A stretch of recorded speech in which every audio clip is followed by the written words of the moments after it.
Bonjour tout le monde, c'est Yannick pour Phone Android, j'espère que vous allez bien. On se retrouve aujourd'hui pour un test de smartphone, mais pas n'importe lequel, puisqu'il s'agit tout simplement du dernier flagship de Xiaomi, le Mi 8.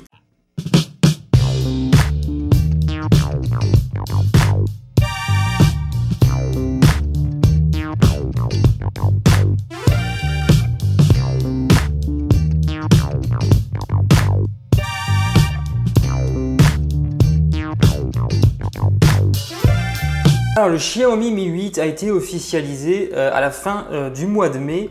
Là on a eu la chance en fait de passer plusieurs jours en sa compagnie. On a déjà publié le test sur le site il y a juste quelques jours là.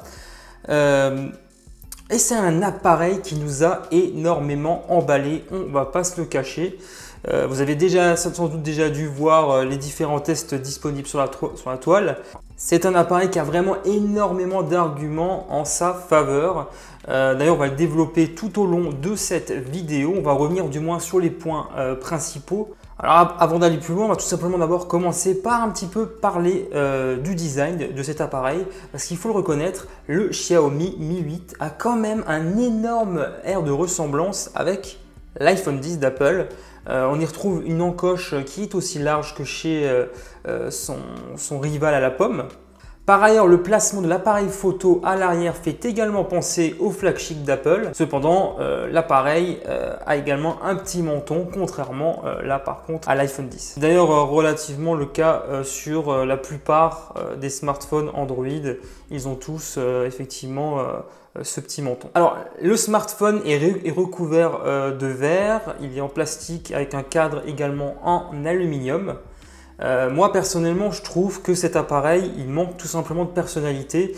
C'est dommage que Xiaomi n'ait pas un petit peu travaillé davantage le design, un petit peu comme ils l'ont fait avec le Mi Mix 2S, un smartphone d'ailleurs qui partage pas mal de points communs avec le Mi 8. Puisqu'ils ont tous les deux une fiche technique relativement similaire. Ils ont tous les deux le Snapdragon 845 qui est donc actuellement le SoC le plus haut de gamme de chez Qualcomm. On va un petit peu parler maintenant de l'écran de cet appareil qui est vraiment l'un des gros points forts du Mi 8, il faut le reconnaître. Ça y est, Xiaomi a enfin décidé de mettre un écran AMOLED sur l'un de ses appareils et vraiment, on peut le dire, il est à tomber. On apprécie vraiment le haut niveau de contraste, les noirs profonds et même la luminosité globale de la dalle, puisqu'il faut le reconnaître, c'est vraiment un très bon écran. On n'a aucun souci de lisibilité, même en plein jour, sans aucun problème. On arrive en fait à naviguer sur Internet, jouer à des jeux, etc. etc. Non, vraiment, c'est un vrai bonheur de pouvoir justement bénéficier d'un tel écran sur le Mi 8. On espère d'ailleurs que Xiaomi adoptera ce type d'écran sur d'autres appareils à l'avenir. On continue cette fois avec encore un autre point fort, la photo. On retrouve en fait le même double capteur de 12 mégapixels que l'on a déjà retrouvé auparavant sur le Mi Mix 2S. Déjà sur cet appareil, Xiaomi nous avait vraiment surpris avec la qualité des photos.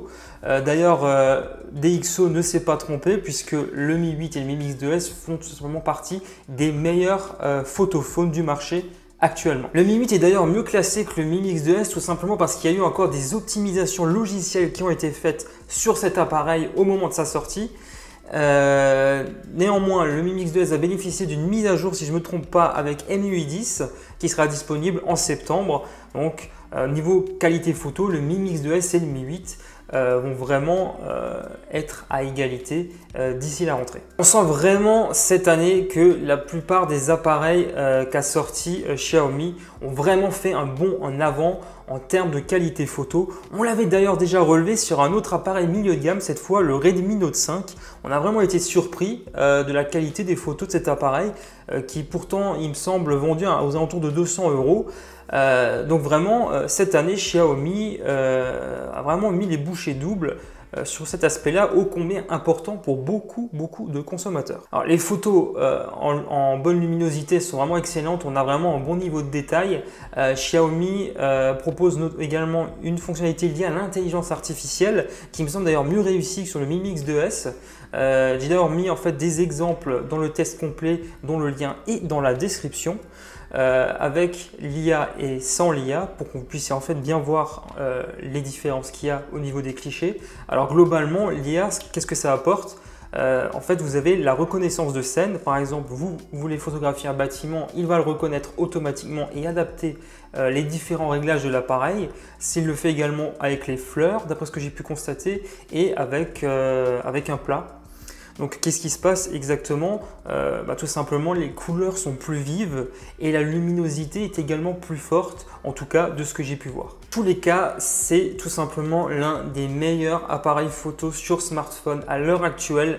J'ai peut-être quand même tendance à privilégier encore le P20 Pro et le P20 d'ailleurs qui offre de très bonnes prestations à ce niveau-là, mais Xiaomi ne s'en sort vraiment pas mal. Selon nous, en tout cas, c'est vraiment l'un des meilleurs photophones du moment. On continue toujours avec les bonnes surprises. Alors, question autonomie, l'appareil est vraiment au top aussi à ce niveau-là. On y retrouve une batterie de 3400 mAh. Avec les différentes optimisations de la surcouche MIUI, il est possible de tenir jusqu'à 2 jours à condition de ne pas trop être gourmand avec le smartphone. Nous, en condition de test, on a eu une bonne journée d'autonomie malgré les benchmarks, la navigation web et les différents jeux 3D qui sont quand même très gourmands. Non, il n'y a vraiment rien à dire à ce niveau-là. Le smartphone tient largement et arrive à encaisser le choc de toutes ces applications que nous avons lancées sur l'appareil. Donc vraiment, bravo. Quand on joue beaucoup, par contre, on a tendance à remarquer qu'il chauffe beaucoup à l'arrière, mais ça n'est pas gênant, rassurez-vous. Alors, au niveau des petites originalités, Xiaomi a voulu faire comme Apple, ou presque, parce qu'on a en fait un petit capteur infrarouge. Donc, il est possible en fait d'utiliser la reconnaissance faciale, même dans le noir le plus total. Et ça marche bien, ça marche aussi bien en tout cas qu'en plein jour, sans aucun souci. Néanmoins, ce qu'il faut noter, c'est qu'il n'y a pas de capteur 3D sur la version que nous testons aujourd'hui, qui est donc la version Mi 8 standard. Néanmoins, sur la version Explorer, on a un capteur 3D ainsi qu'un capteur d'empreinte digitale intégré directement à l'écran. Tandis que cette version du Mi 8 dispose du capteur d'empreinte juste au dos. Alors même si ce dispositif de reconnaissance faciale est peut-être moins performant que sur une autre variante avec le capteur 3D, on apprécie dans tous les cas que l'on puisse en fait déverrouiller l'appareil avec ce dispositif, que ce soit en pleine journée comme en pleine nuit. Par exemple, vous voulez regarder quelque chose sur votre appareil, voilà, il suffit juste de le retourner, le smartphone vous reconnaît tout de suite. Vous allez le voir, c'est rapide, c'est certes moins rapide qu'avec le capteur d'empreinte, parce que là effectivement je pose mon doigt, c'est directement reconnu, mais en tout cas on adore ce dispositif. C'est selon nous en tout cas une très bonne alternative au capteur d'empreinte. Au rang des originalités sur le Mi 8, on a un GPS bifréquence, c'est-à-dire qu'en fait il va se connecter sur 2 fréquences différentes au satellite GPS. Alors concrètement, qu'est-ce que ça apporte? De ce que j'ai vu, pas grand-chose. On a peut-être un taux de rafraîchissement un petit peu plus élevé que sur une autre solution un peu plus standard. Cependant, par rapport aux autres smartphones, je ne trouve pas, par exemple, qu'on est localisé plus rapidement ou de manière plus précise de ce que j'ai pu en tout cas constater. Néanmoins, c'est l'un des premiers appareils à embarquer ce type de dispositif qui va se démocratiser au fil du temps sur d'autres appareils. On va maintenant parler argent. Et oui, il faut y passer parce que c'est pas gratuit, hein, effectivement. Là, au niveau du prix et de la disponibilité du Xiaomi Mi 8, donc là c'est une version chinoise que nous avions testée.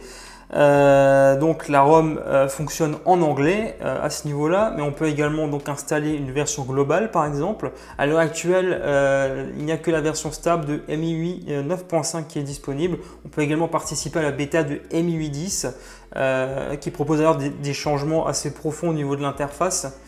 D'ailleurs la version normalement il me semble la version stable devrait être disponible d'ici la rentrée. En attendant, cet appareil là est disponible sur certains sites d'import à partir de 380 € dans la variante avec 64 Go de mémoire interne et 6 Go de RAM. Donc c'est un prix qui est vraiment extrêmement agressif.